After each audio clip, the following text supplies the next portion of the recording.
निकाल दो तो वही अल्लाह का क्या बन जाएगा।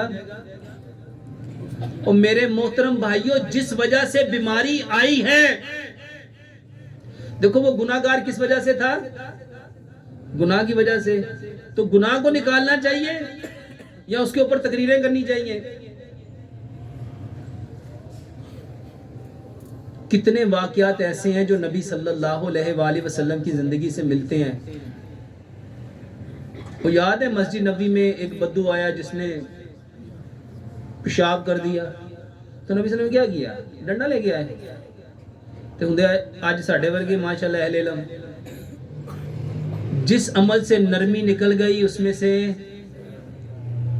मेरे मोहतरम भाइयों, बीमारियों को भी इस्लाम के अकॉर्डिंग जानो।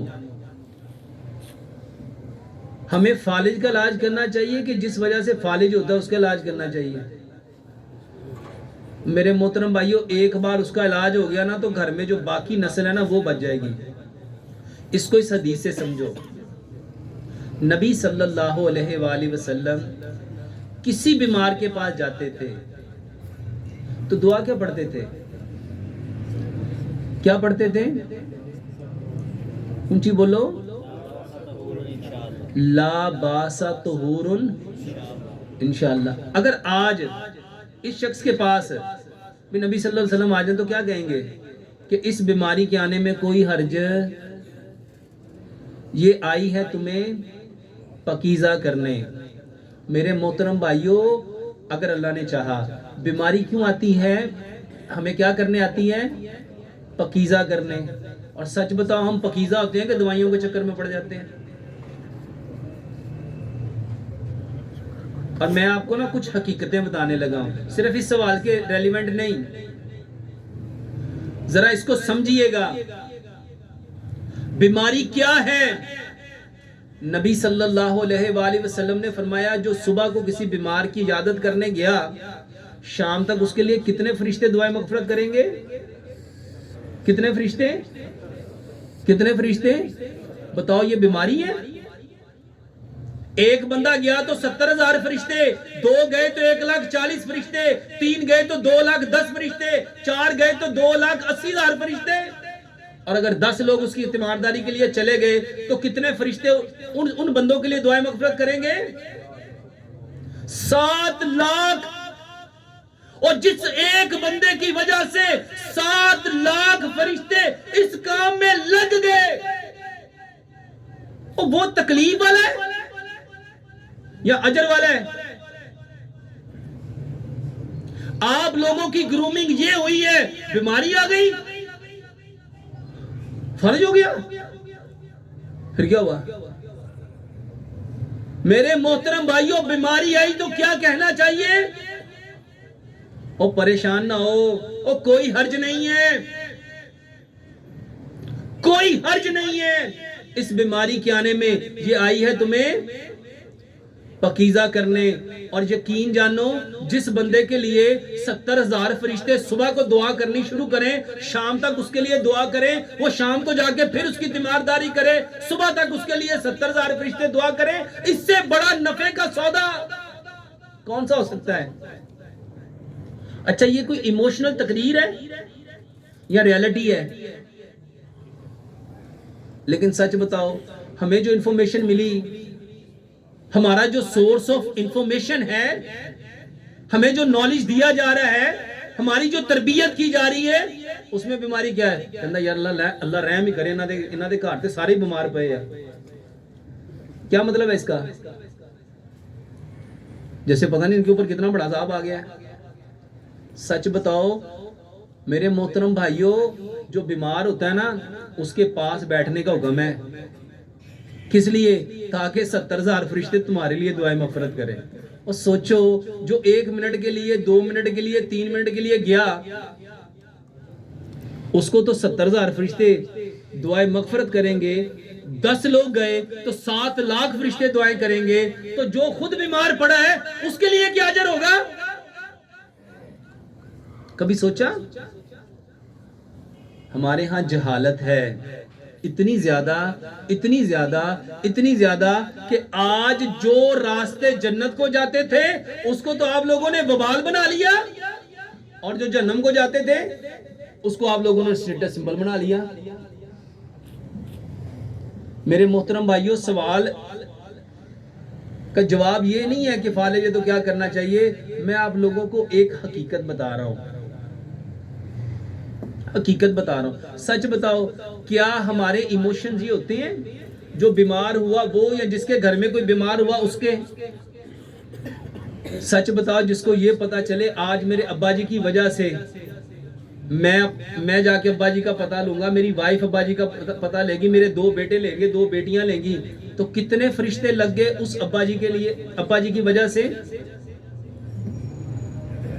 लेकिन सच बताओ, यहां तरबियत क्या है? ये तरबियत इस्लाम ने, क्योंकि इस्लाम से जो तरबियत हमने करनी थी हमने वो तरबियत ली।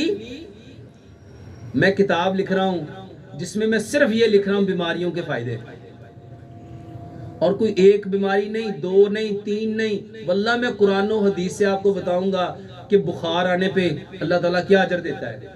बुखारी की सही हदीस है कि बुखार को बुरा, ये जहन्नुम का क्या है? भाप। ये जब किसी बंदे पे आता है ना तो इसके गुनाह ऐसे जड़ते हैं जैसे खजा में दरख्त के। अल्लाह की कसम, ये बात किसी बाबे की नहीं है। किसकी बात है? मुहम्मदुर रसूलुल्लाह सल्लल्लाहु अलैहि वसल्लम की। मेरे मोहतरम भाइयों, फालिज, और सबसे पहले कोई भी बीमारी आए तो हमने परेशान होना, और जब परेशान नहीं होगे तो उसका इलाज करोगे। मेरे मोहतरम भाइयों, खून जब गाढ़ा होता है ना तो ये बड़ी बड़ी बीमारियां, जिसमें हार्ट अटैक है, जिसमें फालिज है, ये आपके गुर्दे फेल होना, ये आपकी आंखों का जाना, खास तौर पे वो बीमारियां जिसको आप लोग कहते हो ब्लड प्रेशर की वजह से, ब्लड प्रेशर की वजह, ब्लड प्रेशर शूट हुआ तो क्या हो गया, कहते जी ये पैरालाइज हो गया। ब्लड प्रेशर शूट हुआ जी, इसका ब्रेन हेमरेज हो गया। ब्लड प्रेशर शूट हुआ जी, किडनी फेल हो गए। ब्लड प्रेशर शूट हुआ जी, आंखें चली गई। मेरे मोहतरम भाइयों, कभी सोचा है ब्लड प्रेशर शूट क्यों हुआ? खून इतना थिक हो गया, इतना गाढ़ा हो गया कि दिल को उसको पंप करने में क्या लगा? जोर लगा। और जो बारीक कैपिलरीज थी ब्रेन के अंदर, वो जोर ज्यादा लगने की वजह से पंक्चर हो गई, रप्चर हो गई, फट गई। तो क्या हो गया? Brain haemorrhage. खून गाढ़ा था तो जब ब्रेन हेमरेज हुआ तो मेरे मोहतरम भाइयों, आपके ये जो जितना नर्वस सिस्टम चल रहा है, क्या वो ठीक रहेगा? नर्वस सिस्टम डिस्टर्ब हुआ तो जो ब्रेन का हिस्सा डिस्टर्ब हुआ, जो जिसको मैसेज कन्वे कर रहा था न्यूरॉन्स के जरिए, वो सप्लाई पहुंचा सकेगा? मैसेज कन्वे कर सकेगा? फालिज हो गया।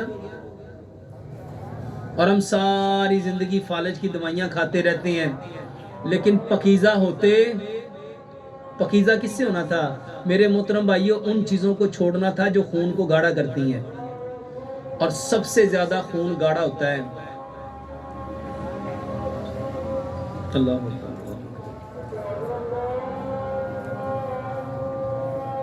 अशहदु अन्ना मुहम्मदुर रसूलुल्लाह।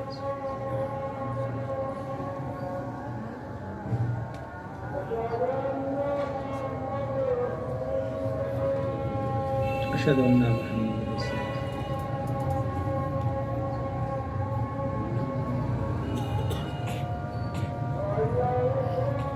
ला हौला कुव्वता इल्ला बिल्लाह।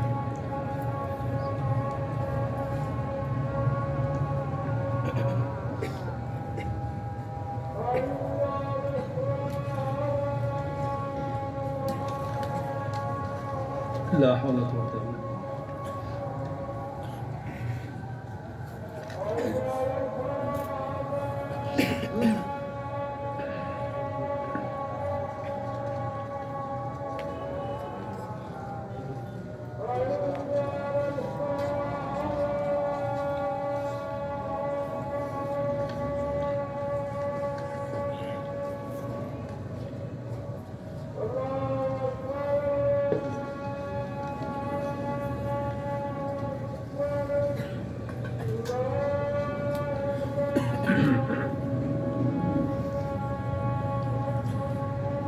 अल्लाहुम्मा सल्लि अला मुहम्मद व अला मुहम्मद कमा सल्लैता अला इब्राहीम व अला इब्राहीम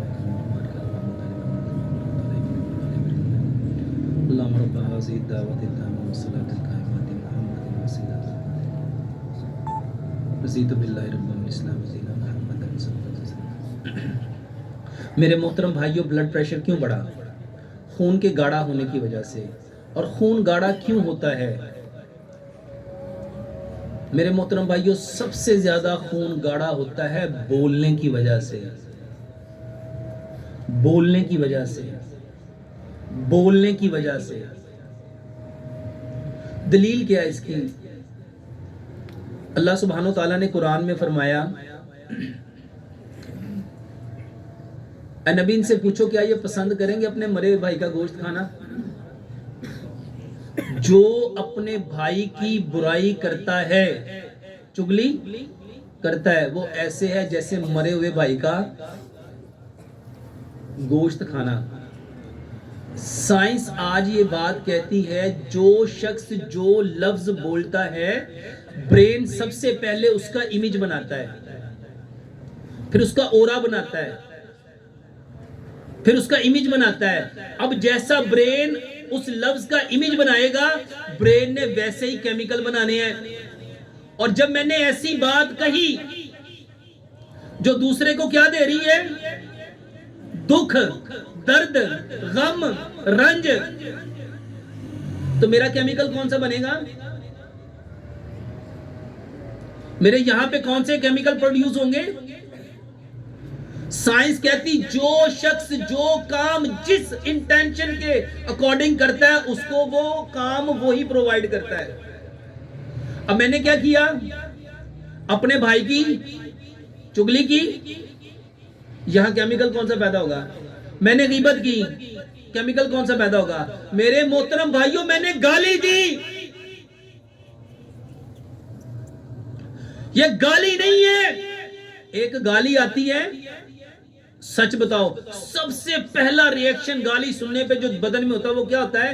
हार्ट बीट तेज हो जाती है, होती कि नहीं होती? जब हार्ट बीट तेज हुई तो जो खून नालियों में गर्दिश कर रहा था, सर्कुलेशन कर रहा था, क्या वो तेज होगा कि नहीं होगा?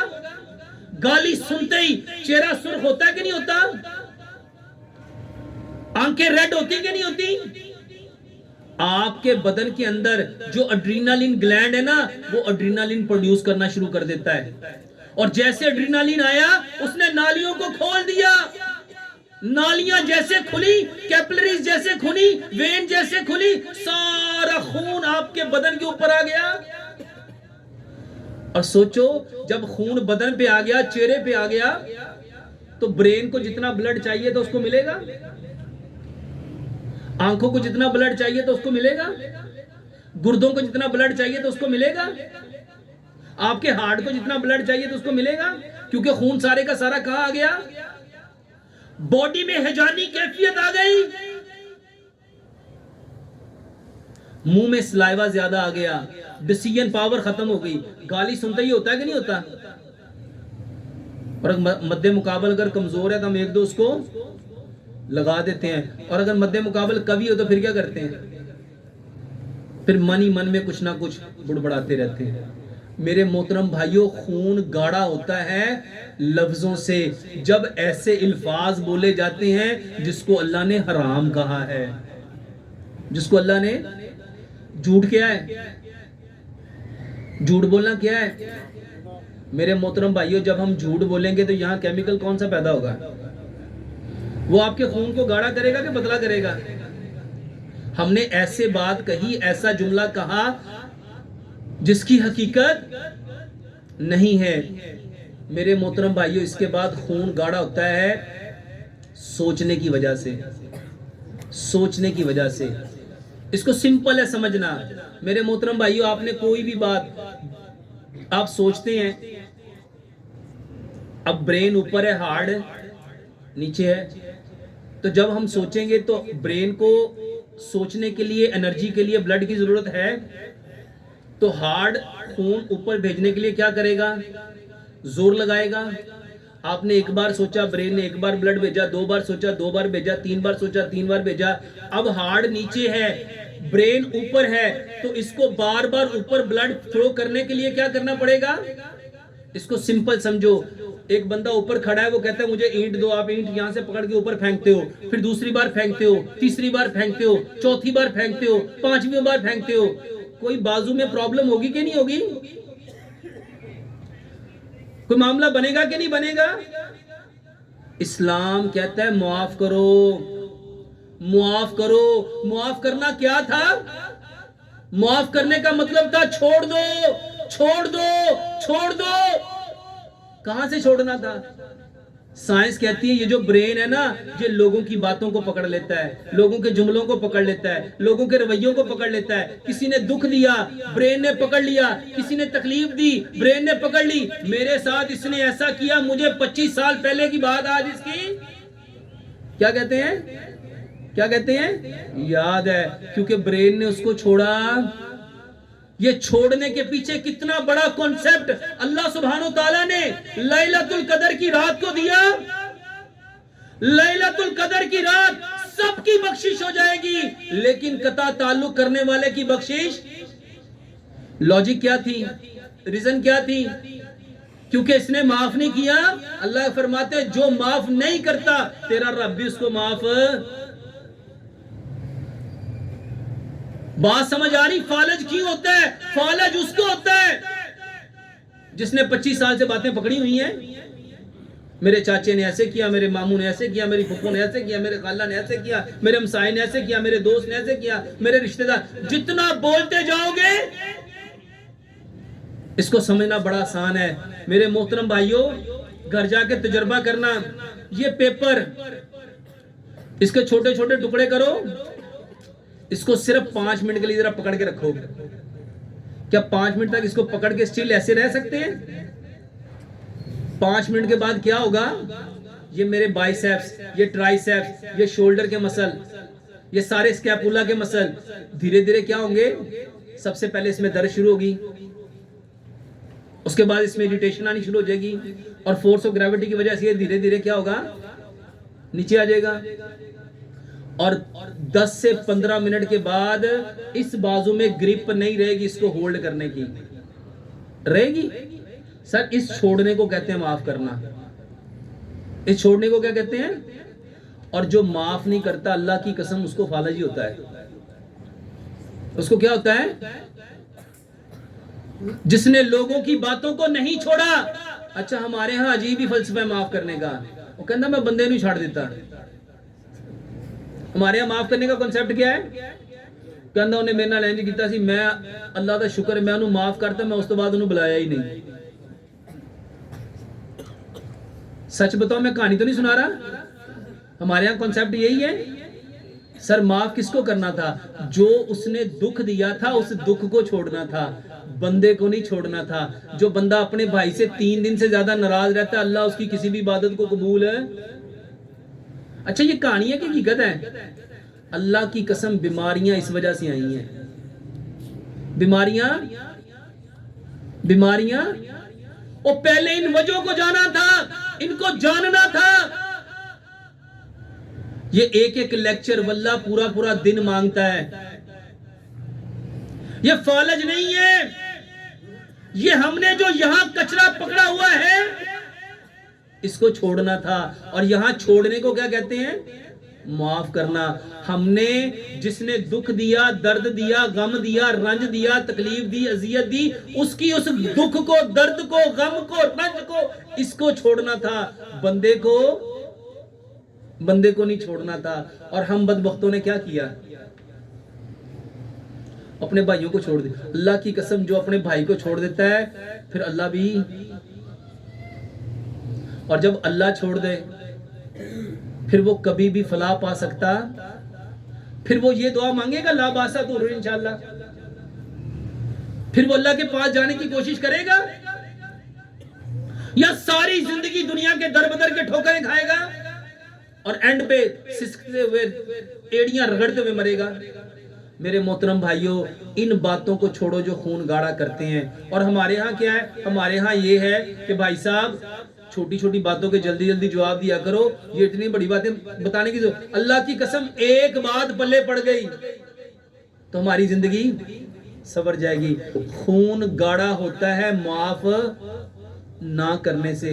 माफ करना सीखो। अल्लाह की कसम यूरोप में छोटे छोटे बच्चों को जो बातें सबसे पहले दिन सिखाई जाती हैं वो है सॉरी बोलना। वो क्या है? वो क्या है? सॉरी बोलो, सॉरी बोलो। और माफ करना सिखाओ, माफ करना सिखाओ। सके बाप ने अपने बेटे को माफ करना नहीं सिखाया। जब बाप ने नहीं सिखाया तो कौन सिखाएगा? भाई अपने भाई को नहीं माफ करता और मर रहे हैं दोनों, दोनों के अंदर आग है, दोनों गुस्से में भरे हुए हैं। सच बताओ उनके बच्चे कभी इकट्ठे बैठेंगे? छोटे छोटे बच्चों को उन्होंने सॉरी बोलना सिखाया। क्यों सिखाया? क्योंकि नबी सल्लल्लाहु अलैहि वसल्लम ने फरमाया मैं अपने रब को एक दिन में 70 बार सॉरी कहता हूं, 70 बार इस्तग़फ़ार मांगता हूं। एक रिवायत में बोला 100 बार मांगता हूं। किसकी सुन्नत थी?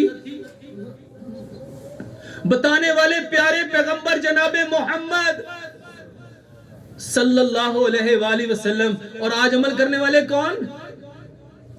नाम अब्दुर्रहमान रखने से, अब्दुल्ला रखने से, खतीजा रखने से, मरियम रखने से हम मुसलमान नहीं बन जाएंगे। अमल से पता चलेगा खून गाढ़ा क्यों है। माफ करना सीखा ही नहीं, किसी ने सिखाया ही नहीं। कितना अंदर जोश होगा खून में। इसको एक और अंदाज से समझो। जब मेरी रूह ये देखेगी कि मैंने माफ नहीं किया, कैसा तड़पेगी? उस रूह का दर्द क्या होगा? उसकी बेचैनी क्या होगी? उसका कर्म क्या होगा? हमारी रूहें तड़प रही हैं। रूह तबीयत है, रूह तबीयत है। और आज हम सबकी खराब क्या है? तबीयत। क्यों खराब है? रूह को पता चल गया कि मेरे ऊपर जो इसने दाग लगा दिया है ना। जब इंसान एक गुनाह करता है एक दाग लगता है, जब 2 गुनाह करता है 2 दाग लगते हैं, 3 गुनाह करता है 3 दाग लगते हैं। अल्लाह की कसम आज की मॉडर्न मेडिकल साइंस कहती है दिल काला होता है।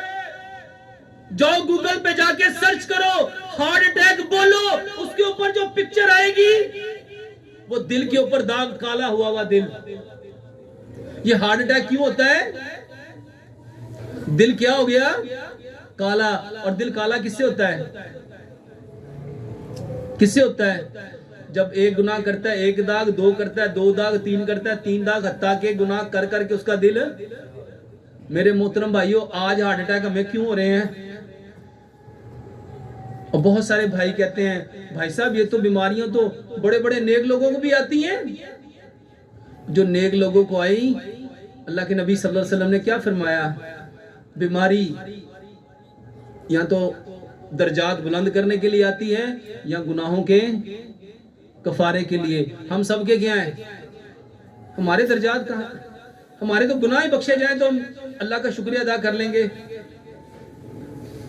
मेरे मोहतरम भाइयों, खून गाढ़ा होता है जब हम माफ नहीं करते, जब हम गुनाह करते हैं। और इसके अलावा खून गाढ़ा कैसे होता है? सिल्वर के बर्तन, स्टील के बर्तन, नॉन स्टिक के बर्तन, टेफलॉन के बर्तन, प्रेशर कुकर, इन बर्तनों में जो खाना पकता है वो पकता नहीं है, वो गलता है।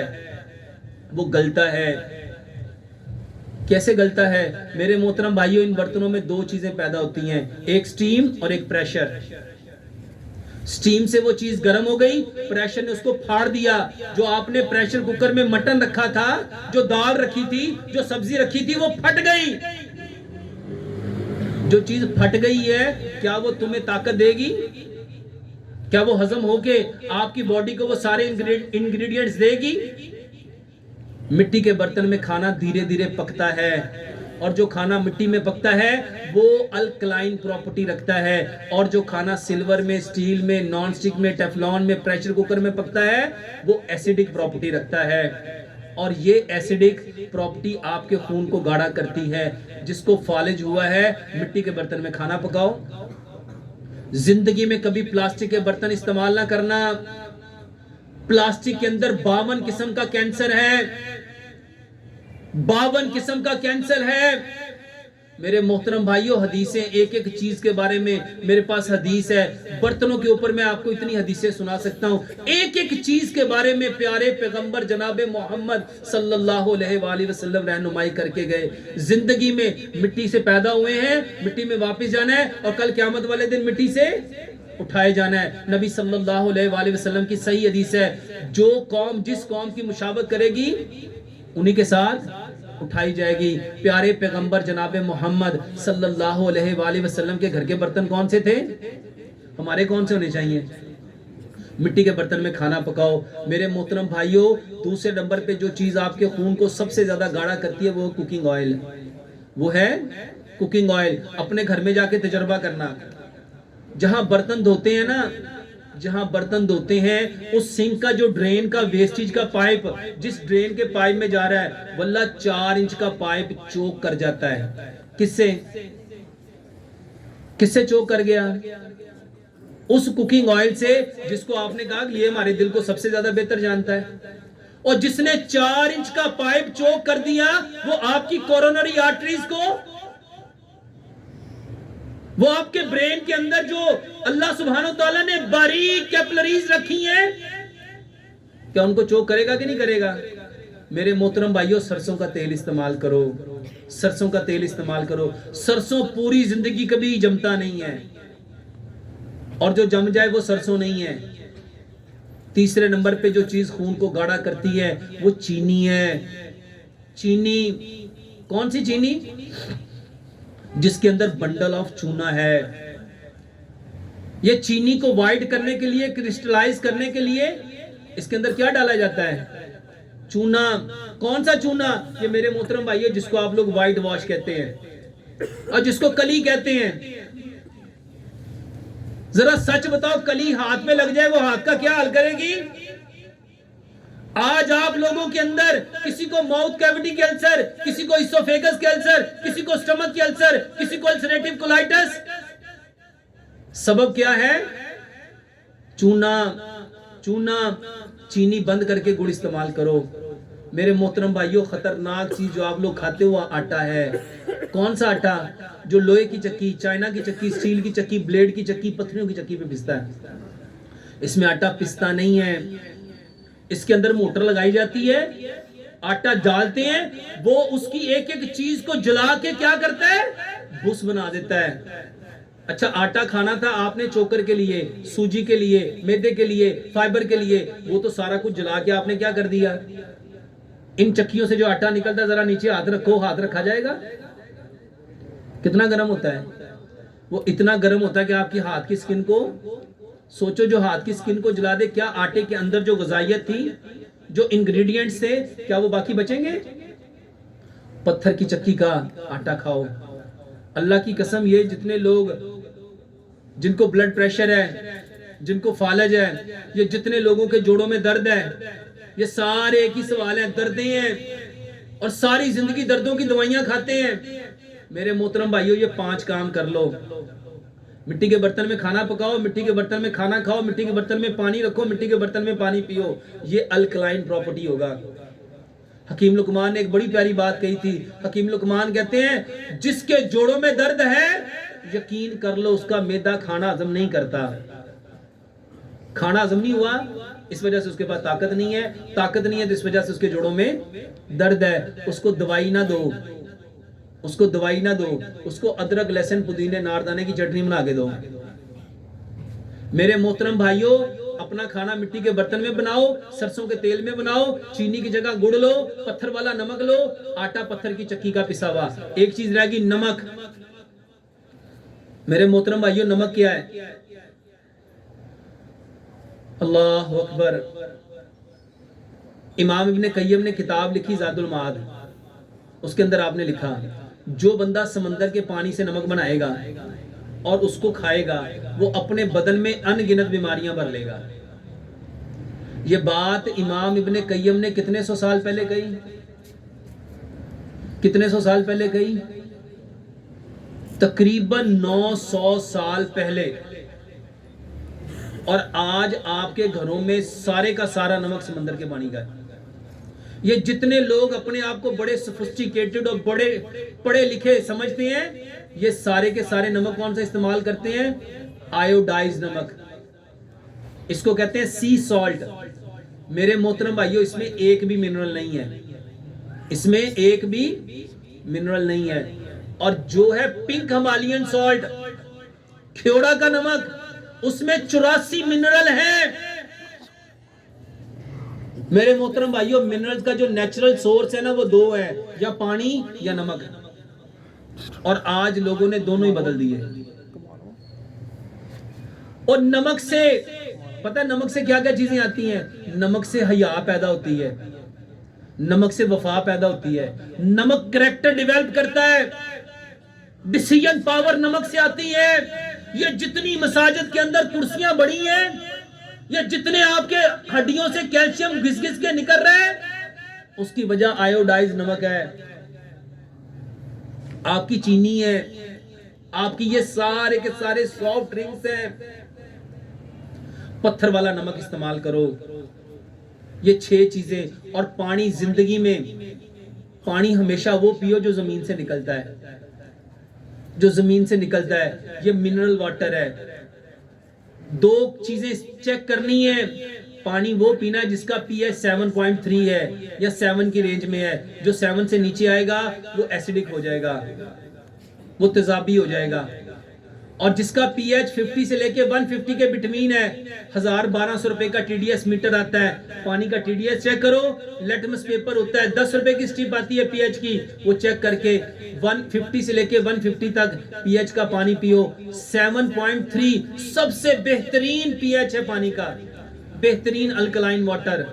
यकीन जानो, जितने लोगों के गुर्दों का मसला है, जितने लोगों की आंखों का मसला है, जितने लोगों की बिनाई का मसला है, जितने लोगों के जोड़ों का मसला है, ये मसला जोड़ों का नहीं है, ये मसला पानी का है, नमक का है, घी का है, आपके आटे का है, आपकी चीनी का है, आपके बर्तनों का है। और ये फालज क्यों हुआ? क्योंकि आप सब लोगों ने इन सारी चीजों को क्या किया?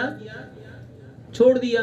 जब छोड़ दिया तो ये सारी बीमारियां आई हैं। यकीन जानो मेरे मोहतरम भाइयों, ये 6 काम, मिट्टी के बर्तन, सरसों का तेल, चीनी की जगह गुड़, पत्थर वाला नमक, आटा पत्थर की चक्की का पिसा हुआ, और पानी।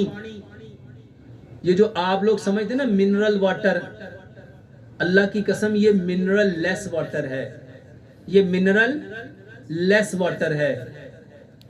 और इसमें आर्टिफिशियल जो आपको डाल के दिए जा रहे हैं वो केमिकल है। अच्छा सोचो, जो मिनरल्स रब ने रखे और जो मिनरल्स ये मशीन डालेगी, दोनों बराबर होंगे? और 50 साल पहले पीछे जाओ, यकीन जानो जहां से जानवर पानी पीते थे, लोग भी वहीं से पानी पीते थे। और किसी के गुर्दे खराब, पाकिस्तान की तारीख उठा के देख लो, आज से 50 साल पहले पाकिस्तान में एक भी किडनी सेंटर नहीं था, एक भी किडनी सेंटर। मैं कोई बात आपको ऐसे हवा में तीर नहीं मार रहा, रिकॉर्ड हो रही है, ऑन द रिकॉर्ड सारी बातें जा। एक भी किडनी सेंटर नहीं था, और जो थे बहुत रियर किस्म के। और आज हर गली में, हर मोहल्ले में डायलिसिस सेंटर बनाया जा रहा है। क्यों? पानी साफ नहीं है। क्या बताया जा रहा है हमें? क्या बताया जा रहा है? पानी साफ नहीं है। मेरे मोहतरम भाइयों, घड़े में पानी रखो, रात को उसका पीएच चेक करके सो, और सुबह को उसका पीएच चेक करो, रात को उसका टीडीएस चेक करो, और सुबह को उसका टीडीएस चेक करो। अल्लाह की कसम फर्क ना पड़े तो फिर कहना लोग पानी किसमें रखते थे? और मिट्टी का घड़ा खुद फिल्टर है। बेहतरीन आपको फिल्टर बता के जा रहा हूं। कॉटन का कपड़ा लो, कॉटन का कपड़ा। आपकी नानियां दादियां समझदार थी, वो नलके के ऊपर क्या बांधती थी? मलमल का कपड़ा। कॉटन का कपड़ा लो, 2 फुट लंबा 2 फुट चौड़ा, इसको 2-2 इंच पे फोल्ड कर लो, 12 फोल्ड, इसको डबल कर लो, 24 फोल्ड इसको टूटी पे बांध दो, बताओ इसके अंदर से कोई जंग जाएगा, कोई काई जाएगी, कोई हुकवम, कोई रिंगवम, कोई सांवम? फिल्टर होके पानी जाएगा। 8 से 10 घंटे इसको मिट्टी के घड़े में रखो और ये पानी पियो। अल्लाह की कसम, आपकी कई 100 बीमारियों का इलाज है, आपकी कई 100 बीमारियों का इलाज है। सिर्फ ये फालज का इलाज नहीं है, ये आंखों का भी इलाज है, ये हार्ट अटैक का भी इलाज है, ये गुर्दों का भी इलाज है, ये जिगर का भी इलाज है। और आज हर बंदे का, एक बात समझ लीजिएगा, हर शख्स ये बात मानता है, इंसान अशरफुल मखलूकात है। अच्छा, उसके गुर्दे अशरफ नहीं है,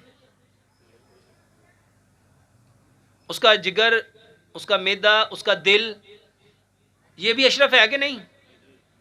अच्छा, ये कैसे हो सकता है बंदे की उम्र तो 70 साल हो और पैंक्रियाज की उम्र 25 साल हो सकता है? आज तो ऐसा ही है। अच्छा, सारे कहते हैं कि हम क्या हैं, अल्लाह ने कसमें खाई, व तीन व जैतून व तूरी सीनीन व हाजल बलदिल अमीन, फिर कहा लकद, ये भी कसम, व तीन भी कसम, व जैतून भी कसम, तूरी सीनीना भी कसम, हाजल बलदिल अमीन भी कसम, और लकद भी, ये लाम भी कसम, काफ भी कसम, और फिर फरमाया खलकनल इंसान फी अहसनी तकवीम। पैदा करने वाला कौन? अहसनुल खालिकीन, और पैदा होने वाला अहसन तकवीम। अच्छा, ये कैसा अहसन है कि बंदा तो अशरफुल मखलूकात है लेकिन उसके गुर्दे अशरफ नहीं है, उसका जिगर अशरफ नहीं है। और ये कैसा रब है कि बंदे को तो रखा 40 साल का या 50 साल का या 60 साल का या 100 साल का, लेकिन उसका पैंक्रियाज सिर्फ अल्लाह ने 20 साल चलाया। ये हो सकता है? वल्लाह, मैट्रिक में ना जो साइंस पढ़ी हैं, हमें सारे के सारे सिस्टम किसके पढ़ाए जाते थे? मेंढक के, मेंढक के पढ़ाए जाते थे ना। अच्छा, किसी ने कभी देखा कि मेंढक को उसकी शुगर बढ़ गई हो, वो पहले इंसुलिन लगाता हो फिर जाके मीठा खाता हो? उसके सिस्टम तो हमारे जैसे हैं ना। या कभी उसको सांस चढ़ता हो, वो माशाल्लाह इनहेलर लेता हो। अच्छा, उसके गुर्दे खराब क्यों नहीं हुए? उसका जिगर खराब क्यों नहीं हुआ?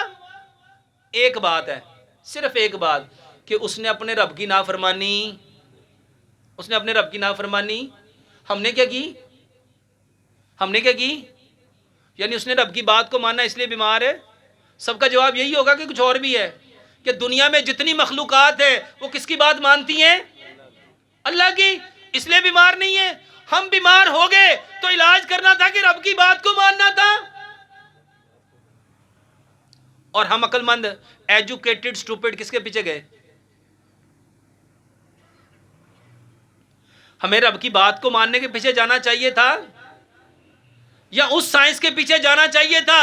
आप खुद ही कहते हो कि वो दुश्मन है, वो कभी तुम्हारे खैर खा हो सकते हैं, लेकिन हर मुफ्ती दवाई किसकी खाता है? कुरान की, हदीस की, या उन्हीं काफरों की जिनको कहते हैं ये कभी दोस्त हो सकते हैं? यहां पे आके जुबानें बंद क्यों हो जाती हैं? क्योंकि इसके अकॉर्डिंग हमारे पास और कोई इसका अल्टरनेट वे है ही नहीं। मेरे मोहतरम भाइयों, हम बीमार सिर्फ एक वजह से हैं, सिर्फ एक वजह से। वो वजह क्या है? हमने अपने रब की क्या की है? क्या की है? और मेरे मोहतरम भाइयों, फरमा बरदार बन जाओ, ये सारी बीमारियां छट जाएंगी। हकीम लुकमान से किसी ने पूछा था बीमारी क्या है? फरमाया फितरत से दूर होना। पूछा इलाज क्या है? कहा जैसे फितरत को छोड़ा था ऐसे फितरत पे वापस आ जाओ। और फितरत क्या है? प्यारे पैगंबर जनाबे मोहम्मद सल्लल्लाहु अलैहि वसल्लम ने क्या फरमाया? इस दुनिया में आने वाला हर बच्चा फितरते इस्लाम पे आता है। हमें किस पे आना है? अगर ज़िंदगी चाहते हो, अगर बका चाहते हो, अगर सारी बीमारियों से निजात चाहते हो, एक रास्ता है, एक तरीका है, एक असलूब है, और वह है मोहम्मद सल्लल्लाहु अलैहि वसल्लम। मेरे मोहतरम भाइयों, बहुत ज़्यादा टाइम हो गया, आप लोगों